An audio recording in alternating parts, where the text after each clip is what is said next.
Sistem perangkat lunak ini memiliki sejarah yang panjang dan berkembang seiring dengan perkembangan teknologi komputer.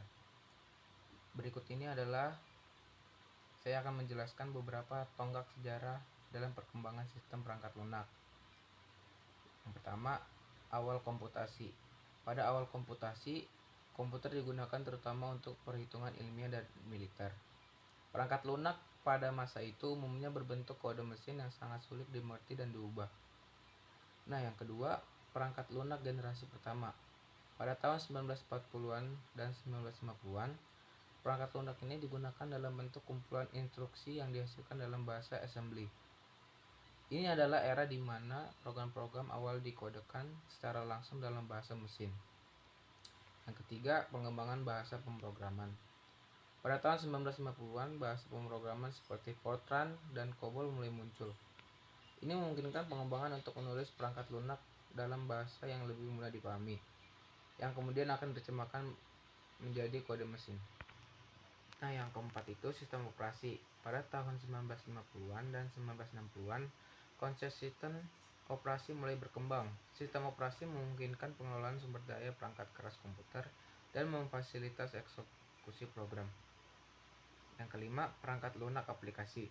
Pada tahun 1960-an, perangkat lunak aplikasi yang lebih canggih dan khusus mulai dikembangkan.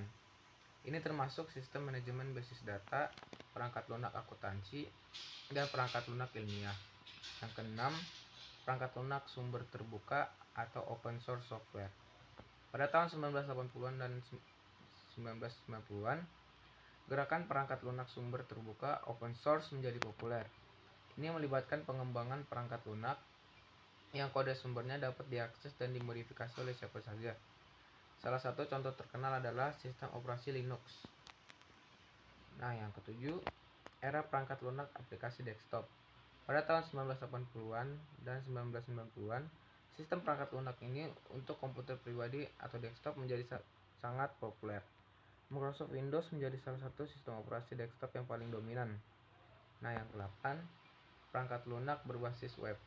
Pada tahun 2000-an, perkembangan internet dan teknologi web membawa munculnya aplikasi berbasis web yang diakses melalui browser. Ini mencakup aplikasi web, layanan web, dan komputasi awam atau cloud computing. Yang ke-9, pengembangan mobile dan aplikasi seluler. Dengan munculnya smartphone, pengembangan aplikasi seluler menjadi sangat penting pada awal 2010-an.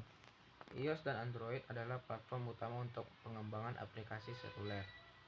Nah, yang ke-10 itu kecerdasan buatan dan pembelajaran mesin. Teknologi kecerdasan buatan dan pembelajaran mesin telah menjadi bagian integral dari berbagai aplikasi perangkat lunak, termasuk pemrosesan bahasa alami, visi komputer, dan analis data. Nah, seiring berjalannya waktu ini, perangkat lunak terus berkembang dengan kemajuan teknologi. Sistem perangkat lunak modern melibatkan berbagai komponen dan teknologi yang sangat kompleks, termasuk komputasi awan, keamanan cyber, dan Internet of Things atau IoT. Sejarah perangkat lunak mencerminkan perubahan besar dalam cara kita menggunakan teknologi komputer untuk memenuhi berbagai kebutuhan. Saya akan menjelaskan sejarah jaringan komputer dan internet. Sejarah jaringan komputer dan internet adalah cerita perkembangan teknologi yang menghubungkan komputer dan perangkat di seluruh dunia. Berikut adalah beberapa poin penting dalam sejarah jaringan komputer dan internet. Yang pertama, pra-internet. 1950-an hingga 1960-an, perkembangan awal jaringan komputer ini dimulai dengan proyek-proyek seperti SAGE, Semi-Automatic Ground Environment, yang merupakan sistem pertahanan udara Amerika Serikat pada tahun 1950-an. JCR Liquider mengusulkan konsep Galactic Network pada 1962 yang pada dasarnya adalah konsep internet pertama. Yang kedua, ARPANET. ARPANET ini diluncurkan 1969. ARPANET ini sendiri kepanjangannya adalah Advanced Research Project Agency Network, dianggap sebagai embrio internet. Diluncurkan pada tahun 1969 sebagai proyek yang didanai oleh Departemen Pertahanan Amerika Serikat. ARPANET sendiri menghubungkan 4 universitas awal, UCLA, Stanford Research Institute, University of California Santa Barbara, dan University of Utah. Nah, yang ketiga ini pengembangan protokol 1970-an. Dalam tahun-tahun awal ARPANET, protokol komunikasi seperti TCP, Transmission Control Protocol, dan IP, Internet Protocol, dikembangkan. Protokol TCP atau IP ini menjadi dasar komunikasi di seluruh jaringan dan evolusi menjadi dasar internet saat ini. Nah, yang keempat, munculnya email dan Usenet 1970-an. Pada tahun 1971, Ray Tomlinson ini mengirimkan email pertama melalui ARPANET. Usenet sebagai sebuah sistem diskusi daring mulai digunakan pada 1979. Nah, yang kelima, menghubungkan lebih banyak jaringan 1980-an, sekitar segitu. Pada tahun 1980-an, jaringan komputer yang lain seperti CSNet dan NSFNet mulai dihubungkan dengan ARPANET. Domain Name System DNS diperkenalkan pada tahun 1983 untuk mengatasi masalah persamaan alamat internet. Nah, yang keenam ini, komersialisasi internet ini ada di 1990-an. Pada tahun 1991, tim Berners-Lee mengembangkan World Wide Web atau WWW dan protokol HTTP atau Hypertext Transfer Protocol. Era web komersial ini dimulai pada pertengahan hingga akhir 1990-an dengan perusahaan dan individu memanfaatkan potensi bisnis di internet. Yang ketujuh, perluasan internet 2000-an hingga sekarang. Dalam 2 dekade terakhir, internet berkembang pesat dengan perluasan broadband, akses seluler, dan teknologi baru seperti media sosial, e-commerce, dan layanan. Saya akan menjelaskan apa itu sistem perangkat lunak atau software system. Software system ini merujuk pada sekelompok perangkat lunak yang bekerja bersama untuk melakukan fungsi tertentu atau menyediakan layanan tertentu. Berikut adalah beberapa elemen penting yang terkait dengan sistem perangkat lunak. Yang pertama, aplikasi perangkat lunak atau software application. Ini adalah komponen utama yang digunakan oleh pengguna akhir untuk tujuan tertentu. Aplikasi perangkat lunak dapat mencakup berbagai jenis seperti perangkat lunak produktivitas seperti Microsoft Office, perangkat lunak hiburan seperti permainan komputer, perangkat lunak manajemen seperti sistem manajemen database, dan banyak lagi. Nah, yang kedua, sistem operasi atau operation system.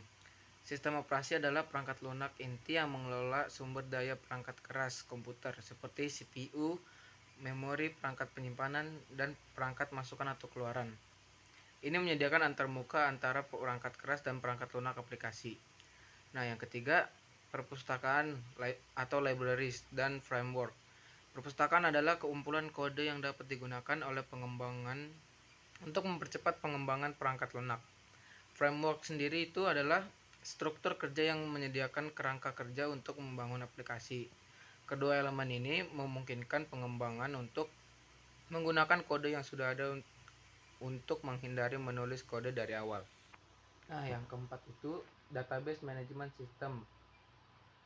Database management system ini adalah perangkat lunak yang digunakan untuk mengelola basis data. Ini memungkinkan pengguna untuk menyimpan, mengelola, dan mengambil data dari basis data. Yang kelima, perangkat lunak jaringan atau network software. Ini termasuk protokol dan perangkat lunak yang digunakan untuk mengelola komunikasi jaringan. Ini mencakup perangkat lunak yang digunakan dalam pengaturan jaringan lokal atau LAN dan jaringan luas atau WAN. Nah, yang keenam, keamanan perangkat lunak atau software security. Keamanan perangkat lunak ini mencakup segala sesuatu yang berkaitan dengan melindungi perangkat lunak dan data dari ancaman keamanan seperti serangan peretas, virus, dan perangkat lunak berbahaya. Nah, yang ketujuh, perangkat lunak manajemen proyek. Project management software atau itu bahasa asingnya. Ini adalah jenis perangkat lunak yang digunakan untuk merencanakan, mengelola, dan melacak proyek perangkat lunak. Nah, yang ke-8, perangkat lunak khusus atau custom software. Ini adalah perangkat lunak yang dikembangkan sesuai dengan kebutuhan dan spesifikasi khusus suatu organisasi atau pengguna. Perangkat lunak ini khususnya dapat dirancang untuk memecahkan segala masalah unik atau memberikan keunggulan kompetitif.